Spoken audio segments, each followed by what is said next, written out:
Hello everyone and welcome to Game Odyssey. My name is Carbine and I'm playing Sword of the Stars. The first one, not the second one, because, well, to be honest, the second one is, well, it's pretty bad.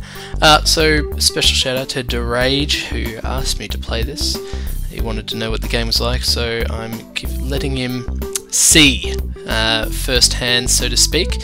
What I'll be doing is I'll be starting a single player game, a custom game. There are scenarios, but I find them very limiting. Most of the replay value is in custom campaigns. So I'll just be starting one up and then I'll be reloading to one of my previous games, which is late game. This sort of thing takes very long to play, so I'll just, you can see, you can get some very large games, or you can get some very small games. So for the purpose of this brief one, I'll put it minimum, tiny, give us maximum, and I'll set it to there. So all this heaps of different map types and stuff like that. As you can see, there's disc, real, space,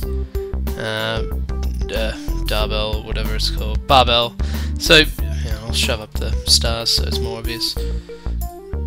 Anyway, there's lots of them, plenty of them, different cubes in space. Anyway, I don't bother with all that all the time. So there's different races. There's human, Hiver, Tarkus, Lear, Zul, and Moragi. Human are like weird ape sort of things, which think they have superiority over everything. Hivers are bugs.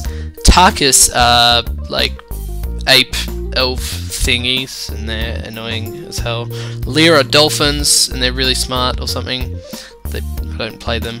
Zul are religious beastie nut jobs, and the Moragi are advanced ancient bird-like things. Now, strategic turn and combat turns are, well, very core to the game. Strategic turn is how much turn-based sort of stuff. How much turn-based time you get to plan your next attack and so on and so forth.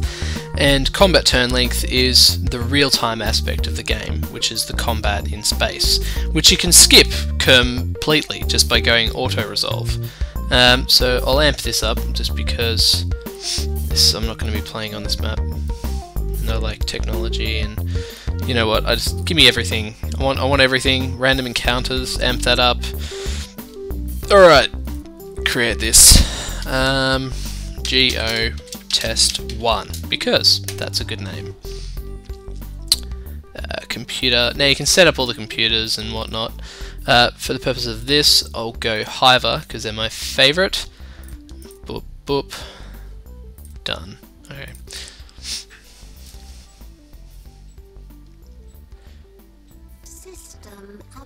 Right, so this is how you usually start out. You start off with your home world and your little world. The game is set out like so, and you can build and explore. This particular race that I've gone is unique in the way that it star travels, in that you need to build gate ships. Now these gate ships, as you can see, there's distances, and you can only travel to certain distances depending on the fuel, which is down there. He can travel there, so that's where I'll send him. The Hiver can travel instantly between any planet. When I say instantly, I mean in a turn that has a gate on it. And the gate, if there's a gate deployed, it also, when you click on the planet, it shows up here, and also in a symbol down the bottom. To build, you press B or whatever of your choice, and there are different ships that you can build. Typical of these sorts of games. I won't go into too much detail on that unless you want me to. In design, now this is a massive part of the game. You'll be seeing this screen an awful lot. There are different types of ship that you can create, and as you go through the game and upgrade, notice the details up here when I click on this. Anyway, you'll notice that throughout the game you'll earn different things. So for example, the hammerhead, I'll just show you the technology research. Okay, there are different sort of sections in here. Now since I've set it At the start of the game I set it to give me heaps of technology to start off with. It's given me a whole bunch of tech. So I started off with mass drivers, battle computers, and a couple of other things by the looks of it, which is pretty good. There's a pretty extensive tech tree, and it's randomized for every game. And when I say randomized, I mean it's the same tech tree, but you only have access to certain ones for each game. For example, during this game, I have access to light emitter and photonic torpedoes and deflectors, shields, and all that. Whereas in the game that I'm about to show you, in my late stage game, it's completely different, my tech tree. It's also worth noting that your entire empire is controlled by you, funds wise at least. You'll notice that you get different funds, you can fiddle around with the population. Just don't put it down too low. There's benefits and whatnot for doing each of these things. But anyway, I'll cancel out of this and I'll show you my most recent game that I've been playing. Okie dokie, welcome back to Sword of the Stars. That was a brief intermission, aka instantaneous. Now this is my game that I've been playing so far. It's taken me about 5, maybe 6 or 7 hours of gameplay to get to this point, and that's only because I fart around an awful lot. Now you'll notice that again I have a homeworld, and I've also expanded out into this section of the galaxy. Each homeworld is each world that I've colonized is good for different things, but every planet, you'll notice that I haven't colonized this planet down here, for example, because ignore the flashing red, that just means there's been combat there. I recently lost a gate ship on that, but from a random encounter, a bunch of AI controlled guys came in and wiped out my base of operations there. But you'll notice that the climate hazard is 750, and it's over here in the red. Basically means that it's very expensive and takes a while to colonize. You colonize through various ways in the game. There's also mining and all this other stuff. Now, I was going to show you the tech right now. You'll remember, in the other game, the tech tree, I had access to shields and a couple of other things. Now, where the shields were before, I think was here. So shield technology, you'll notice I have no access to it whatsoever. That's the randomized tech tree that I was talking about. But you'll notice that I do have access to things like mass drivers, but not the light beam that was there before. That's what I'm talking about. But it doesn't mean that you're severely limited, because whatever you lack in one area, it makes up for it in another, and each race has its ups and downs in the tech tree, which you'll have to learn by playing the game.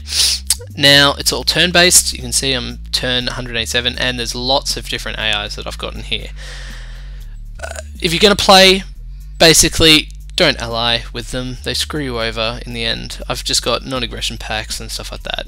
I have allied some of them in the past, like orange and yellow I was allied with, which is why I can see their planets. Up here, this is purple. That's a human. Bastards. I'm Hivers, by the way, the insect. As you'll notice, I came in here and attacked green, because there's a lot of dark green compared to light green. Now, light green's still giving me a lot of hassle, but I recently came in here, I destroyed his homeworld, which was located here, and then he replaced it with that one there. So it was pretty pointless attacking that. This is my main fleet. You can lay out your fleet, so that's how they'll spawn in. Every fleet, and this works different to most other games, when you start a battle, the ships that are in the battle depends on what you have them set up in reinforcements down here, and also how many command points you have. I have a lot. That's a lot of command points, because I have a dreadnought class command carrier and as many little ships as I can poke a stick at. Right, that's it for now. What I'll do is I'll get up to the point where I'm about to go into a battle, and I'll cut to that. So I'll see you soon. Okay, so this is going to be an example of the auto-resolve feature. I've moved on to an enemy planet, which I was going to anyway. Turns out there's a whole lot of enemy ships on there. I've set it from real-time combat to auto-resolve. These two here are really only used for multiplayer. This is fight manually if opponent does, which they always do in when you're versing AI, and auto-resolve peacefully. Don't click that, that just means that your ships will sit there and get shot at. Okay, so auto-resolve, done. System. Boom. Now if I look back at where I was, you'll notice that I got completely owned. But, oh, Carbine, where is the, you know, okay, here we are. You've lost the battle at this, 8 ships were destroyed. That's my 8 ships. So I lost all my ships, and I didn't kill any, and I didn't do any damage to the planet, or anything. So, that might have just been because I was completely outmatched, which is, to be honest, very likely. So now I'll show you an example of real-time combat.